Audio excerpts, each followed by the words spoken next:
नमस्कार, आपके साथ मैं हूं सबीना तामंग देशमुख। सबसे बड़ी कवरेज, सबसे महा कवरेज लगातार न्यूज 18 इंडिया पर जारी है। प्रधानमंत्री नरेंद्र मोदी संयुक्त राष्ट्र महासभा में भाषण देंगे, अपना संबोधन यहां पर देंगे। न्यूज 18 के शैलेंद्र वांगू की खबर है कि प्रधानमंत्री मोदी अपने भाषण में, अपने संबोधन में भारत की स्थायी सदस्यता और संयुक्त राष्ट्र में सुधार का भी मुद्दा उठा सकते हैं। तो कौन कौन से वो अहम मुद्दे हो सकते हैं जो पीएम मोदी यूएन के संबोधन में उठा सकते हैं, वो आप तक हम पहुंचा रहे हैं। सूत्रों के मुताबिक प्रधानमंत्री नरेंद्र मोदी कोरोना संकट के दौरान भारत की जो भूमिका रही, हिंदुस्तान की जो अहम किरदार के तौर पर एक बड़ी तस्वीर यहां पर सामने आई। दुनिया के कई देशों को भेजी गई वैक्सीन और दूसरी सहायता का भी जिक्र इस दौरान कर सकते हैं। उनके संबोधन का यह खास हिस्सा रह सकता है। और इसके अलावा पीएम मोदी अपने भाषण में अफगानिस्तान के बदले हालात पर भारत का नजरिया भी रख सकते हैं और आतंकवाद के चुनौती से निपटने के लिए विश्व समुदाय से एकजुट होने की अपील भी कर सकते हैं और साथ ही पाकिस्तान को भी निशाने पर ले सकते हैं। और हमारे सहयोगी शैलेंद्र वांगू हमारे साथ इस वक्त मौजूद है फोनलाइन के जरिए। शैलेंद्र, जाहिर सी बात है, न सिर्फ हिंदुस्तान बल्कि पूरी दुनिया की नजरें टिकी हुई है कि अमेरिका में विश्व गुरु के जरिए आखिर क्या कुछ इस वक्त संबोधन में सामने आता है। लेकिन फिर भी आपसे जानना चाहेंगे वो कौन से अहम मुद्दे हो सकते हैं जिनमें आज प्रधानमंत्री नरेंद्र मोदी संबोधन के दौरान खासतौर से उसे एक लक्ष्य के तौर पर सामने ला सकते हैं पूरी दुनिया के। अब से करीब 2.5 घंटे के बाद प्रधानमंत्री मोदी एड्रेस करने वाले हैं संयुक्त राष्ट्र की महासभा को। और ये 2 साल बाद होगा जहां प्रधानमंत्री मोदी खुद यूएन जाकर एड्रेस करने वाले हैं। पिछले साल ये वर्चुअल एड्रेस हुआ था। अगर हम आज के एड्रेस की बात करें तो जो मौजूदा हालात हैं दुनिया भर में, उसको लेकर प्रधानमंत्री मोदी भारत का रुख रखेंगे। हमारे पास जो जानकारी है उसके मुताबिक, सूत्रों के मुताबिक, कोविड-19 महामारी में भारत ने जो अपना किरदार निभाया शुरुआत से लेकर 2020 की शुरुआत से लेकर अब तक, उसका उल्लेख प्रधानमंत्री मोदी करेंगे। वहीं वैक्सीन इक्विटी का जिक्र प्रधानमंत्री मोदी कर सकते हैं। वैक्सीन इक्विटी का मतलब ये हुआ कि वैक्सीन का अधिकार सभी के पास है, चाहे वो गरीब हो या अमीर हो या किसी भी वर्ग का व्यक्ति हो, उस तक वैक्सीन पहुंचनी चाहिए। और भारत अपनी एक अहम भूमिका इसमें निभा रहा है। क्वाड के जरिए भी भारत वैक्सीन मुहैया कराएगा तमाम देशों को। वहीं साथ ही साथ अफगानिस्तान और जो पड़ोसी मुल्क म्यांमार है, उसके जो हालात पिछले करीब 1 साल में बदले हैं, क्योंकि म्यांमार में भी कू हुआ था और अफगानिस्तान में भी तालिबान ने बंदूक के दम पर सत्ता काबिज की है। तो इन दोनों मुद्दों पर प्रधानमंत्री मोदी अपने संबोधन में इनका जिक्र कर सकते हैं। वही आतंकवाद सबसे अहम मुद्दा है, हर बार इसका जिक्र होता है प्रधानमंत्री मोदी की तरफ से और आह्वान किया जाता है वर्ल्ड कम्युनिटी से कि वो एकजुट हो। और खासतौर से पाकिस्तान का नाम ना लिए बगैर ही प्रधानमंत्री मोदी आतंकवाद का मुद्दा आज उठा सकते हैं। चलिए, आप नजर बनाए रखिएगा। शैलेंद्र, आगे भी आपके जरिए जानकारी दर्शकों तक पहुंचाते रहेंगे। तो पीएम मोदी का यूएन में संबोधन है, सबकी निगाहें इस पर टिकी हुई है। क्या कुछ सबसे पहले तस्वीर आएगी, उस पर लगातार हमारी निगाहें बनी हुई हैं। और यूएन महासभा को संबोधित करने के लिए प्रधानमंत्री नरेंद्र मोदी न्यूयॉर्क पहुंच चुके हैं। न्यूयॉर्क के होटल में पहुंचने पर बड़ी संख्या में वहां मौजूद लोगों ने पीएम मोदी का शानदार स्वागत किया। पीएम मोदी ने भी लोगों से हाथ मिलाया। कोरोना काल के बाद प्रधानमंत्री नरेंद्र मोदी पहली बार न्यूयॉर्क में मौजूद होकर संयुक्त राष्ट्र महासभा की बैठक में हिस्सा लेंगे। अमेरिका दौरे पर गए पीएम मोदी का यूएन में संबोधन काफी ज्यादा अहम माना जा रहा है।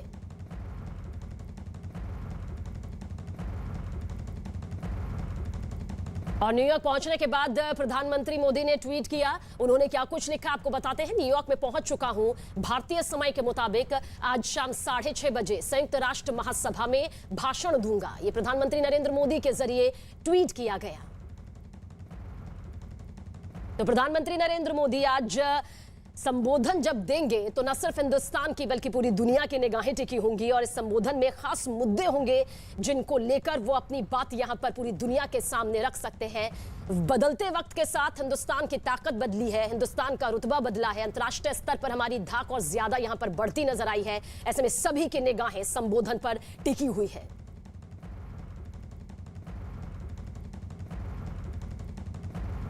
और प्रधानमंत्री नरेंद्र मोदी ने व्हाइट हाउस में अमेरिकी राष्ट्रपति जो बाइडेन के साथ मुलाकात की। बैठक में दोनों देशों के रिश्तों, कोरोना समेत कई मुद्दों पर चर्चा की गई। इस दौरान दोनों के बीच काफी हंसी ठहाके भी यहां पर हुए। जो बाइडेन ने अपने मुंबई दौरे का जिक्र करते हुए कहा कि वो भारतीय मूल की एक महिला के साथ शादी करना चाहते थे। बाद में जो बाइडेन ने कहा कि मुझे बताया गया कि बाइडेन सरनेम के लोग भारत में भी रहते हैं, उन्हें ढूंढकर मुझसे मिलवाया जाए। और इस बात पर पीएम मोदी और बाइडेन दोनों नेता हंसने लगे, ठहाके ठहाके लगाने लगे और ये एक संदेश यहां पर गया उस गर्मजोशी से मुलाकात का जिसका सभी को इंतजार भी था।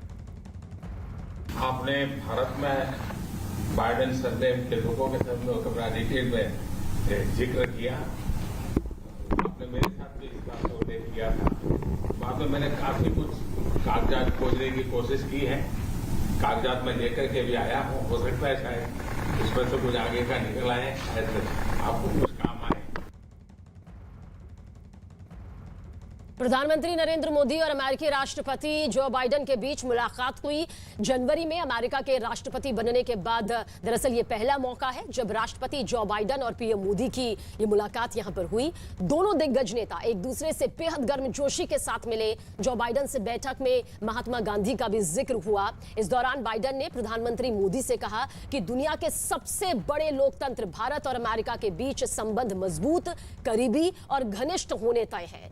वहीं प्रधानमंत्री मोदी ने अमेरिका के राष्ट्रपति जो बाइडेन से कहा कि इस दशक को आकार देने में उनका नेतृत्व से महत्वपूर्ण भूमिका निभाएगा। तो ये 6 तस्वीरें देखिए इस वक्त आपके सामने मौजूद है जो हिंदुस्तान की ताकत को यहां पर बताती है, जो ये बताती है कि किस तरह से मोदी नीति लगातार अब आगे बढ़ती जा रही है। और साथ ही साथ जो गर्मजोशी से मुलाकात यहां पर हुई, 3 दिवसीय ये अमेरिका दौरा है प्रधानमंत्री नरेंद्र मोदी का। और सबसे अहम घड़ी जब संबोधन यहां पर दिखाई देगा, जब संबोधन यहां पर सामने आएगा। भारतीय वक्त के मुताबिक 6:30 बजे यूएन में संबोधित करते हुए प्रधानमंत्री नरेंद्र मोदी नजर आएंगे। और उससे पहले की ये 6 सबसे खास तस्वीरें।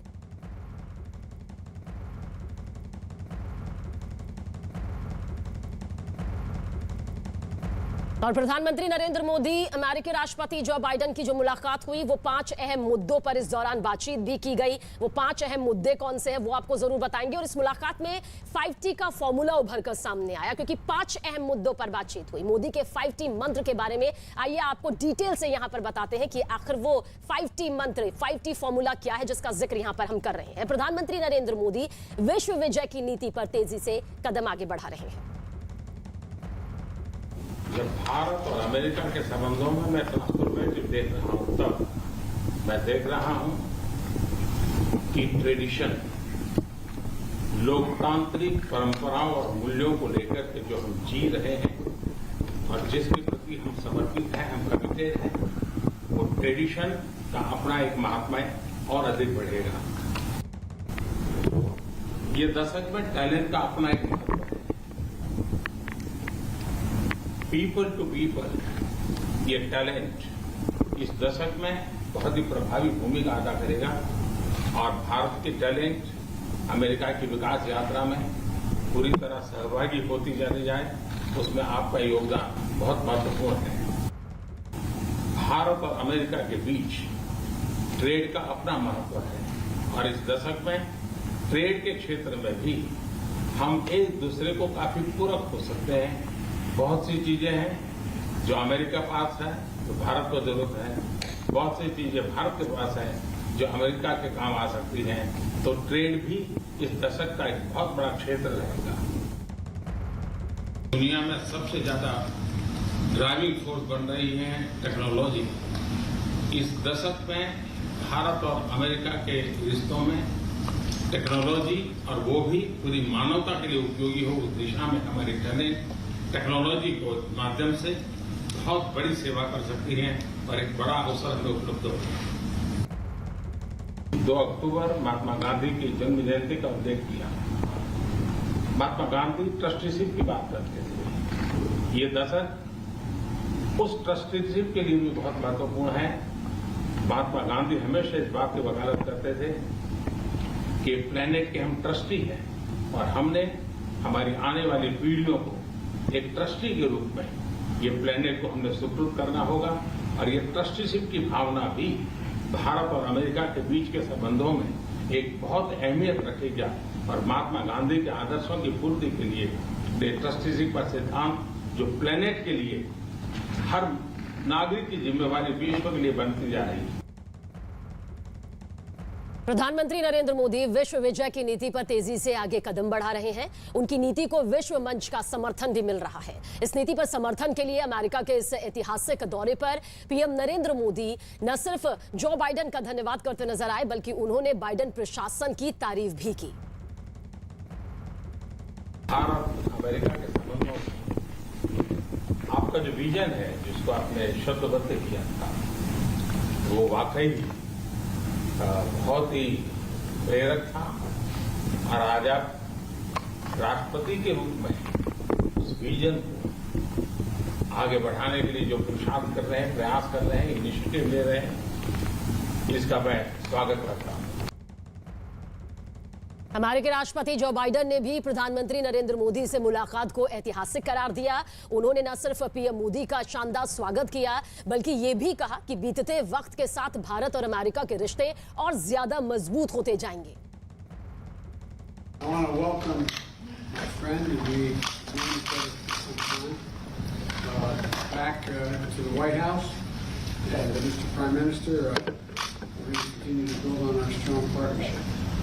When I showed the Prime Minister to a seat, I pointed out that seat is occupied almost every day by an Indian American. The Vice President's mother was from India, a scientist. और America में PM Modi के दौरे पर भव्य स्वागत की तैयारी की गई।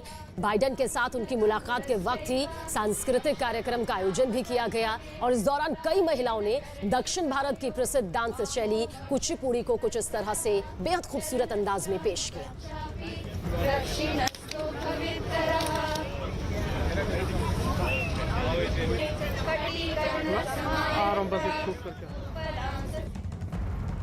तो प्रधानमंत्री नरेंद्र मोदी हालांकि जब भी किसी विदेश यात्रा पर जाते हैं तो वहां मौजूद भारतीय मूल का जो समुदाय होता है उनके लिए विशेष तैयारियां करता है। कुचिपुड़ी इस वक्त आप देख रहे हैं जो कि भारतीय नृत्य की एक बेहद खूबसूरत कला का हिस्सा है और कुचिपुड़ी में कुछ इस तरह से शानदार तरीके से ये प्रस्तुति यहाँ पर सामने आई। और देखिए किस तरह से प्रधानमंत्री नरेंद्र मोदी के पोस्टर यहाँ पर सभी के हाथों में नजर आए और बाइडेन भी साथ में नजर आए। जाहिर सी बात है ये दोनों देशों के उन प्रगाढ़ रिश्तों को आगे की तरफ बढ़ाने करने वाला संकेत है जो कि इस वक्त पूरी दुनिया के सामने है।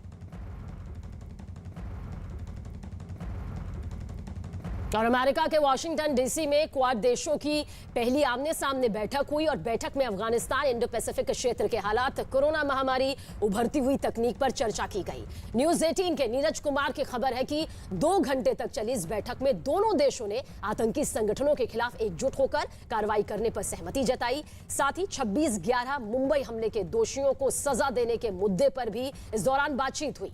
इस बैठक में जलवायु परिवर्तन पर भी बातचीत की गई जो कि बेहद अहम मुद्दे के तौर पर लगातार सामने आता रहा है। क्वाड की बैठक में पहुंचते ही पीएम मोदी का स्वागत भी किया गया।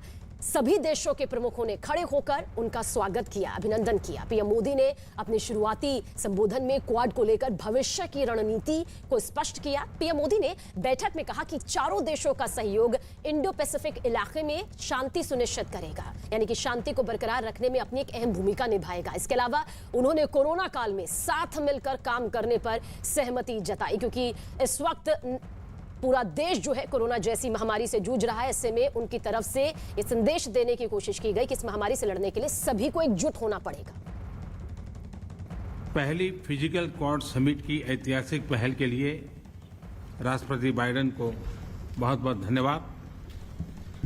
हम 4 देश पहली बार 2004 की सुनामी के बाद इंडो पैसिफिक क्षेत्र की मदद के लिए एक साथ आए थे।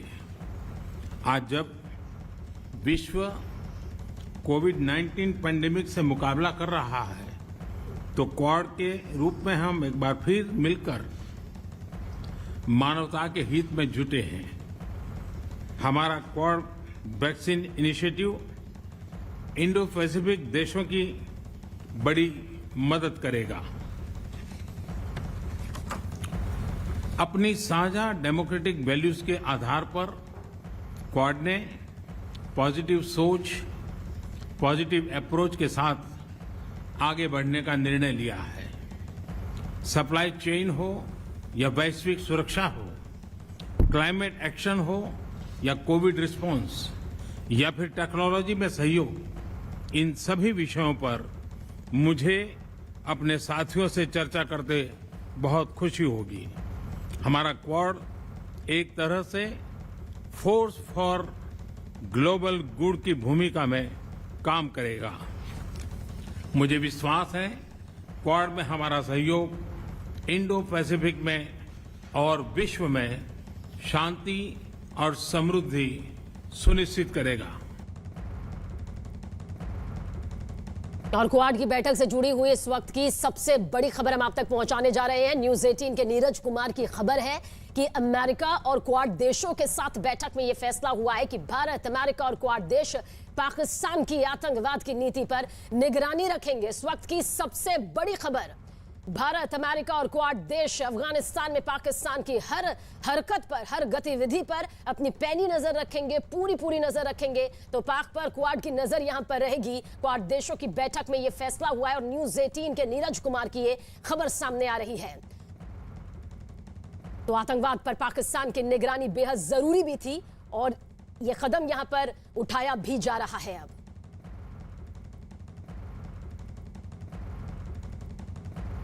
और अफगानिस्तान की सरकार गठन में बार बार पाकिस्तान के दखल से तालिबान भड़क गया है। पाकिस्तानी मीडिया से आई खबरों के मुताबिक तालिबान के सोशल मीडिया के अध्यक्ष जनरल मोहम्मद मोबीन ने इमरान खान को अफगानिस्तान के मामलों में दखल न देने की चेतावनी दी। एक अफगानी न्यूज चैनल को दिए इंटरव्यू में मोहम्मद मोबीन ने साफ कर दिया कि पाकिस्तान को कोई हक नहीं कि वो तालिबान के मामलों में दखल दे और अगर वो ऐसा करेंगे तो हम भी ऐसा करने का पूरा हक रखते हैं। मोहम्मद मोबीन ने साफ कर दिया कि तालिबान ऐसी किसी सरकार का समर्थन नहीं करता जिसमें दूसरे समुदाय के प्रतिनिधि शामिल हो। इससे पहले इमरान खान ने अफगानिस्तान में समावेशी सरकार की मांग करते हुए तालिबानी नेताओं को चेतावनी दी थी कि अगर ऐसा नहीं हुआ तो वहां गृह युद्ध होगा और अफगानिस्तान आतंकियों के लिए स्वर्ग बन जाएगा।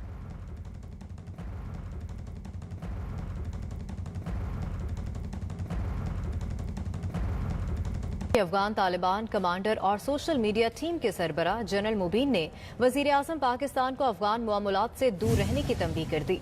निजी टीवी पर कहा कि इमरान खान पाकिस्तानी अवाम की राय से नहीं आया। पाकिस्तान में तो इमरान खान को कठपुतली कहते हैं, किसी को ये हक नहीं देते कि वो हमारे निज़ाम में मुदाखलत करे। कोई अगर मुदाखलत करेगा तो हम भी मुदाखलत का हक रखते हैं। आपको बताएं कि अफगान तालिबान कमांडर और सोशल मीडिया टीम के सरबराह जनरल मुबीन ने वजीर आजम पाकिस्तान को अफगान मामलात से दूर रहने की तंबीह कर दी। निजी टीवी पर कहा कि इमरान खान पाकिस्तानी अवाम की राय से नहीं आया। पाकिस्तान में तो इमरान खान को कठपुतली कहते हैं, किसी को ये हक नहीं देते कि वो हमारे निज़ाम में मुदाखलत करे। कोई अगर मुदाखलत करेगा तो हम भी मुदाखलत का हक रखते हैं। और अब बात सोशल मीडिया पर पाकिस्तान के प्रधानमंत्री इमरान खान की वायरल हो रही बेइज्जती की भी करेंगे, जिसका एक वीडियो सोशल मीडिया पर खूब वायरल हो रहा है। पाकिस्तान में बढ़ती महंगाई और बेरोजगारी से जनता की कमर टूट रही है, जनता रो रही है, करहा रही है और पाकिस्तान की जनता महंगाई की चक्की में पिस रही है, जिसके विरोध में एक छोटे बच्चे ने गाना बनाकर इमरान सरकार को आईना दिखाने की कुछ इस तरह से कोशिश की। सरदार ने लुट मचाई भैजे नूर अबदी मारे बंदा कसाई बनिया फिरदा कप्तान शैतान दबाई है तब्दीली रास ना आई हर कोई आखे है महंगाई ओ वेखो सड़कां ते मंगन आवाम आई तब्दीली अजाब लेके आप आई साडा पीएम अलीम खान दा वड्डा पाइए तब्दीली अजाब लेके आप आइए साडा पीएम तरीन जी दा छोटा पाइए ओ चीन चोर जो बड़ी ते चोरां नूं नसना पिया जहांगीर तरीन नूं नसना ओ चीन चोर जो बड़ी ते चोरां नूं नसना पिया बाजी हलीम हाँ भैया कहे तुमने नहीं घबराना लूटेंगे मिलके खाएंगे मिलके इमरान का ये तराना है तब्दीली और आसनाई हर कोई आके है महंगाई ओ वेखो सड़कां ते मंगन आवाम आई तब्दीली अजाब लेके आप आई साडा पीएम तरीन जी दा छोटा पाइए।